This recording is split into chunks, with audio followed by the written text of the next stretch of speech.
Say when. Hi, I'm John Burlingame. I write about film and TV music for Daily Variety. And the date is April 30th, 2001, and we're here at the University of Southern California in Los Angeles speaking with Buddy Baker. Morning, Buddy. Good morning, John. Let's start a little bit about your background, a little bit about where and when you were born, and a little bit about growing up. At my age, I don't hardly remember that, but I was born in Springfield, Missouri, in 1918, January the 4th. So that adds up pretty good. And what was your name at birth? Norman Norman Dale Baker. How did you get the nickname Buddy? My sister, she couldn't say brother, Okay. so she said Bud. And what were your parents' names? My mother's name was Rilda. She was Rilda Johnson, and my dad was Woody Baker. And when did you first become aware of music? When did you start to either pick up an instrument or become interested in music? When I was 4 years old, I could read music before I could read English. In fact, I could read a little Italian before I could read English because of everything written on the music. So you were interested. It was in Italian. You were interested in music that young. Yes, but my mother was a pianist, and she didn't play organ, but in our church she played piano.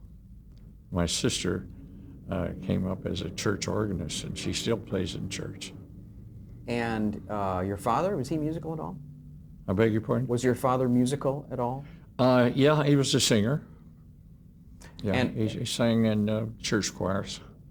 And when did you actually start to play? And did you start with the piano or with something else? I started with piano, and at that time, a boy playing piano was kind of a sissy thing. So I gave up piano and started on trumpet. About what age did you start on the piano, and when did you switch to the trumpet? I was taking piano lessons when I was 4 years old, and I did that for a couple of years. But by the time I got into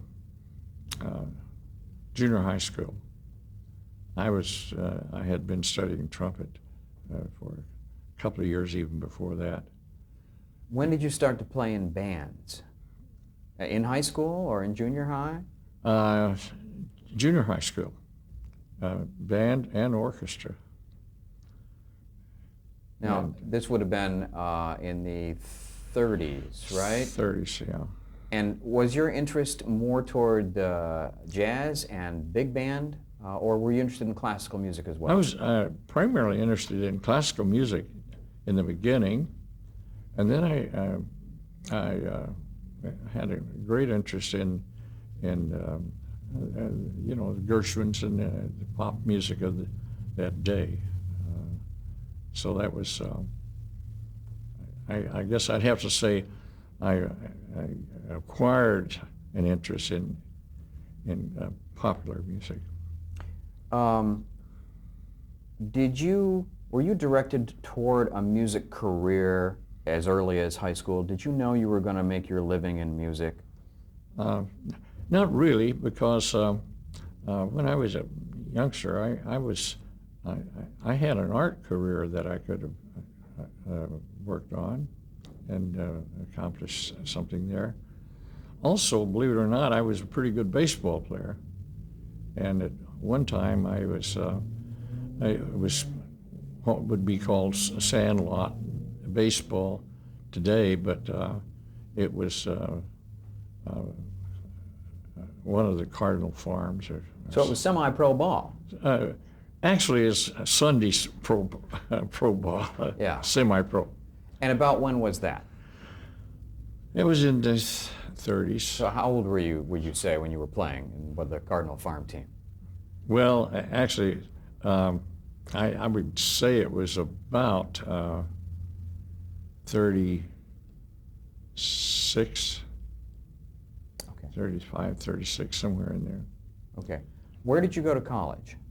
I went to Southwest Baptist University near my hometown in Bolivar, Missouri, it's called. And what did you take up there? Music. It was really, it's a religious school, but they had a great music department. So I studied music there. Were you at that point already beginning to write arrangements or original music, or were you still largely a performer? Largely a performer at that time, but actually though in high school I formed a little dance band that played around in some of the restaurants, like dinner hour music, and we played some of the high school parties and things like that. What was the band called? Just my orchestra. Yeah. It was the Buddy Baker. Yeah, it started early. And were you called Buddy? Would it have been Yes, Buddy? because all of my friends picked up the Buddy part of it from my sister. So you've been Buddy since you were a kid? Yes, then? yeah. Okay. Yeah. Did you ever think about going back to Norman professionally? No. No? In fact, I at one point, if someone called me Norman, I wouldn't acknowledge it. I wouldn't even recognize it. Okay. All right. Okay, so did you finish college then? Yes. Okay. And about what year would that have been? Well, that would have been about 37, 38, something like that. And were you writing at that point as well as playing? Yes. And what did you do after college then? I worked at a local radio station for a while in Springfield, Missouri, and it was at a time when there was a live bands in every radio station. So this was a little 8 or 9 piece band that I worked in there. How long did that last? Well, a couple of years, and in the meantime, I was getting better as a writer, and I started writing some arrangements for some of the traveling bands, some of the bigger name bands. Like who? Well, one was a hotel band. It was called Skeeter Palmer. It was quite well known through the Midwest and the Chicago area, and gee, I can't remember some of the names now. Would we recognize some of the bigger bands that you might have written for? Oh yeah, I was counting up the other day. There's about 24 name bands that I eventually ended up writing for. Wow. You know, the Casaloma Band, the Glenn Gray and the Casaloma Band was one of the first ones I wrote for. Would this be before we got into the war? Would this be late 30s we're talking about? Late 30s, yeah. Okay. Mm-hmm. So you were writing arrangements, you worked at the radio station. At some point, did you go on the road with any of the bands? I actually was on the road with this Skeeter Palmer band. And the reason I left to go on a trip with him was I had decided to work my way to California and stay out here. Oh, why did you decide that? Because that was where all the action was happening. A lot of good music coming from the West Coast. And I did a little work in New York, but not that much. You know, so I decided that I really wanted to stay out here. So I came to the West Coast in late 1938. Okay, so you would have been about 20, Yes. right? Something like that? Like that. And were you primarily then writing, or were you also playing? Were you doing both? I was playing until we got to Salt Lake City, and I was getting so busy writing arrangements for other bands I had made contact with that after we finished the date in Salt Lake, I gave my trumpet to some kid who needed it, and I haven't touched an instrument since 1938. Wow, wow. And that's by, I gather, because writing was providing the satisfaction you needed. Right, yeah. Yeah. Were you primarily arranging, or were you also writing original tunes? Both, but primarily arranging. I did some original tunes. With So the you, go ahead. Casaloma Band, I did an original that was called Baker's Dozen, which was recorded and out there. And I did several arrangements when I guess they were recorded, but that was the only original that I did for them. Yeah. Okay, so you arrived in Los Angeles about when? Late 1938. Okay. And did you find work here immediately? No, it was difficult because the quota system was enforced. Well, what does that mean? That meant that for musicians, if you came to Los Angeles, you couldn't work any job, any steady job, for 3 months. You couldn't, after that, you could work a steady job in a club. You couldn't work any radio for 6 months or a studio for a year. So I kept busy by writing arrangements for the bands that came to the Palladium and the Casa Manana and the other nightclubs around as the bands came through town. So. And so I gather your reputation was already one of a pretty good arranger for Right, the bands. yeah. So word was out, you could call Buddy and get a decent arrangement. Right. Okay. Or someone to come in town and I need a little money, I say, I've got a little time, can I do a couple of charts for you? Yeah. And you often got yeses. People said yes to you. Yeah. Yeah. Yeah. So when did you start in radio? What was your first job in radio? It was during the war. It was the Bob Hope Show. So this was... I was on that for 2 or 3 years. Do you recall how you got that gig? Yes, Skinny Ennis had called me to write for Francis Langford on the show, and I did that, and I ended up as more or less a musical director of the show. How soon after you first started to write charts would you wind up as musical director? Well, it was during that first year. So it was pretty quickly. Yeah, because Skinny Ennis and the whole band were drafted into the armed forces.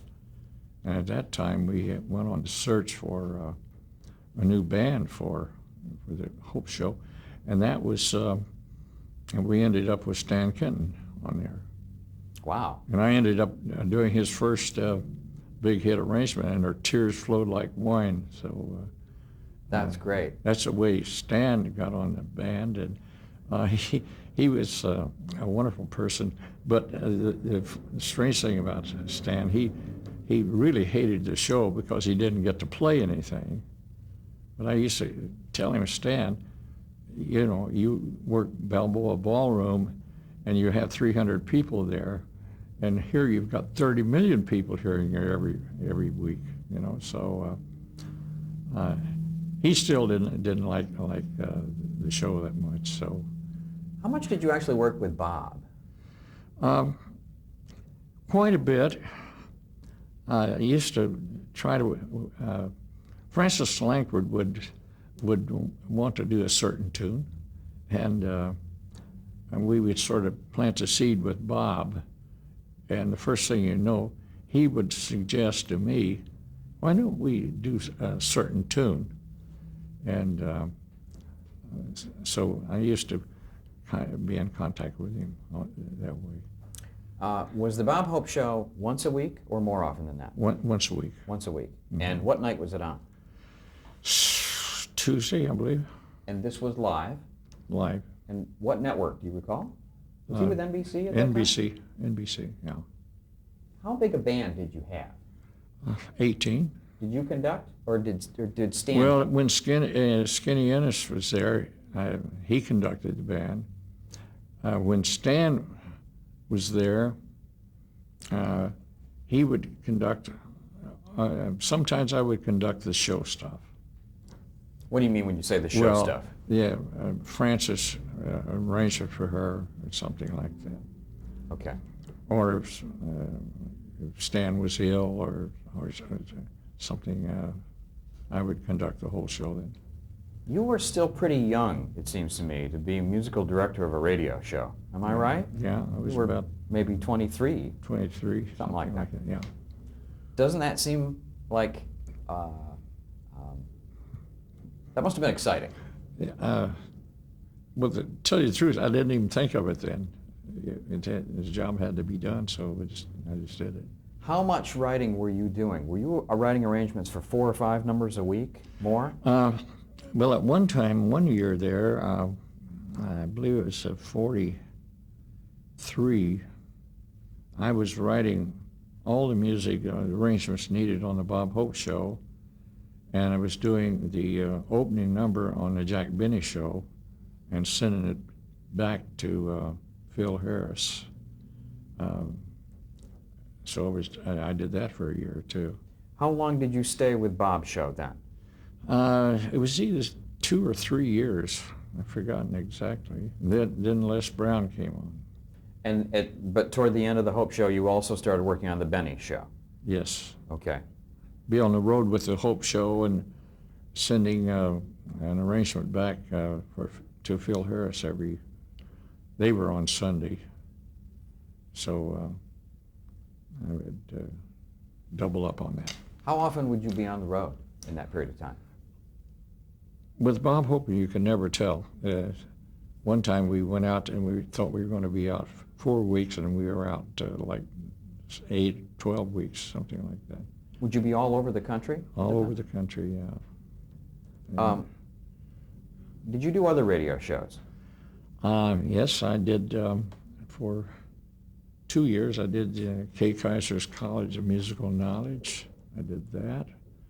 And George Dooning recommended me for that.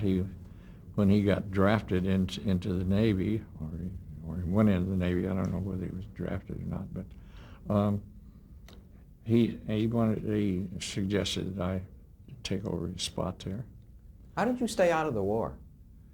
Well, with the Hope show, it was declared essential to the war effort because we were playing all these bases and everything. And 3 years of it, there wasn't much need to call me then. You know, the war was almost over. Yeah. In a way, it was sort of like being in the service, I guess. Yeah, yeah. Okay. What was the first time you ever saw television? Do you remember? Yes, I think it was, the first television I saw was KTLA.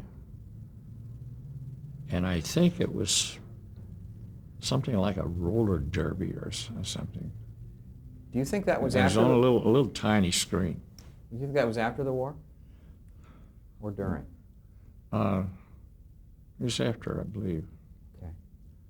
What was your impression of television?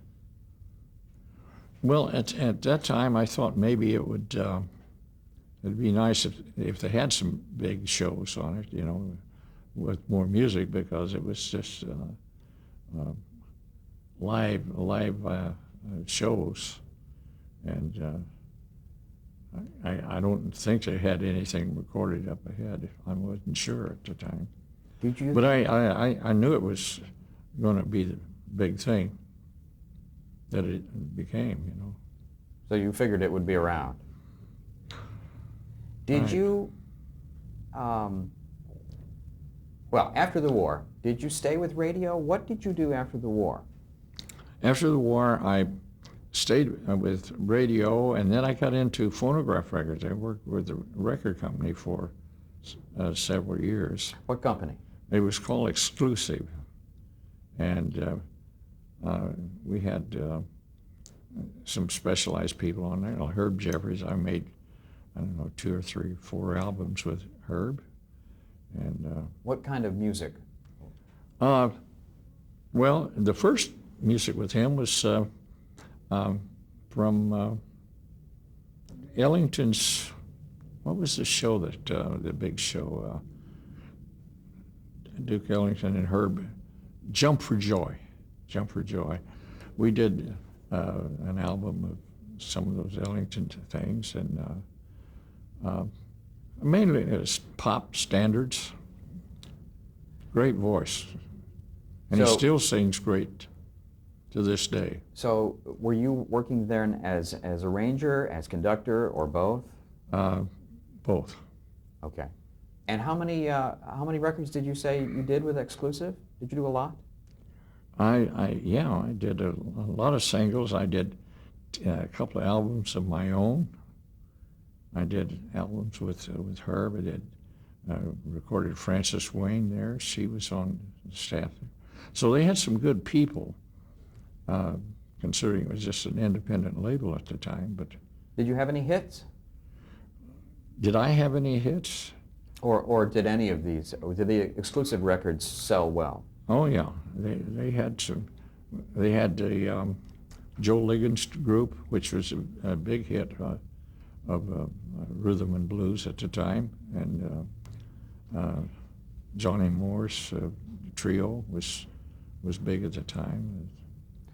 How long did you stay there with them? It was about 3 years, I guess, something like that. And was that your primary employment during that period of time? Yes, I had an office there, and I did all my writing there at the place. Yeah. And where was that located? Sunset and Vine. Okay. Okay, so that ended presumably at some point? Well, yes, that ended, and I don't remember what happened with the record company. I think it was sold to another company. And I was getting busy with some independent pictures, and I got into the picture business then. Was that an easy transition to make from radio to records to film? Yes, it was easy for me because I tried to, while I was at Exclusive, I tried to, in fact, not only tried, we did some big orchestra things on pop tunes. I was using, 40-piece orchestras on some of those things. And it was an opportunity to expand a little bit and get away from just the brass and saxophone sound of pop tunes. So at that point then you were writing more orchestrally Right. than just a lot for... of string things, yeah. Okay. Yeah. And what about the dramatic needs of film, whereby you were writing cues for dramatic purposes? Was that much different than you had done in radio?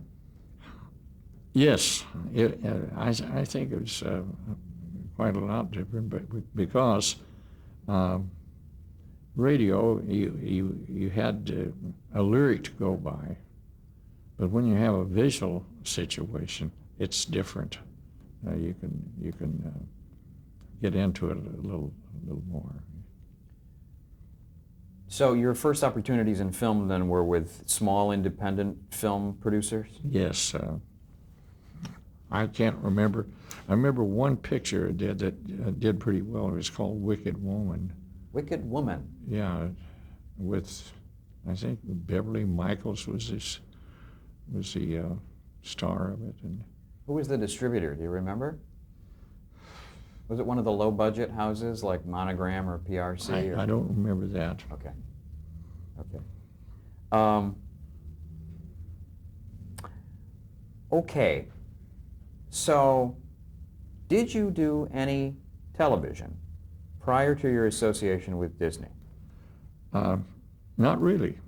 I still would be doing records and independent films as much as I could, but no television So this period of time between the late 40s and the early 50s then was pretty much a mix of records and some Right. small films. Right.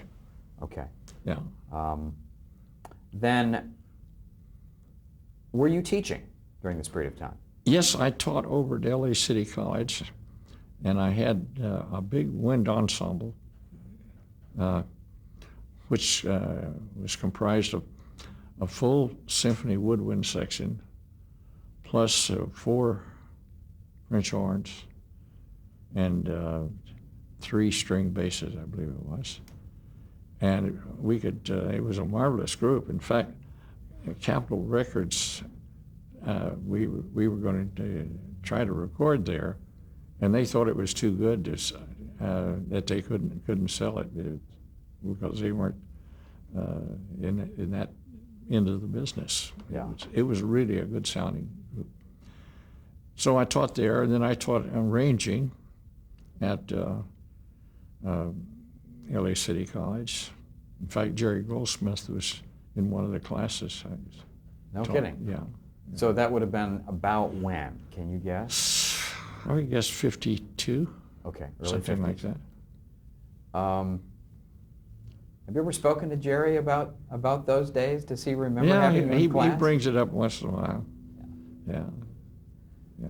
So that would have been an arranging Yeah. class. Yeah, we're old friends from way back. And so you taught arranging at LA City College, and did you teach composition as well? No, You didn't. there was just arranging Okay. over there, and then I didn't do any more picture work at all until I got over to Disney. Okay, fine. Why did you start teaching, if I can ask? Well, I don't have a good answer for that. I really don't. I always enjoyed sharing. I learned as much from the students as they learned from me, I'm sure, because you can accumulate a lot of good ideas from the young people. That's why I'm still doing it. Yeah, and I want to talk some more about that a little later. But I think it's fascinating that you got into teaching as early as the late 40s, clearly. Mm-hmm. That's right. Yeah. I had a lot of Okay. private students. And so you taught privately Yes. as well as Mm-hmm. at the college. Yeah. Okay. Yeah. In fact, believe it or not, I came up with a harmony system, and Harry James even learned the system, and he was using it on his solos quite a bit. Okay, I want to talk some more about that, but let's use this to break here for a second. Okay.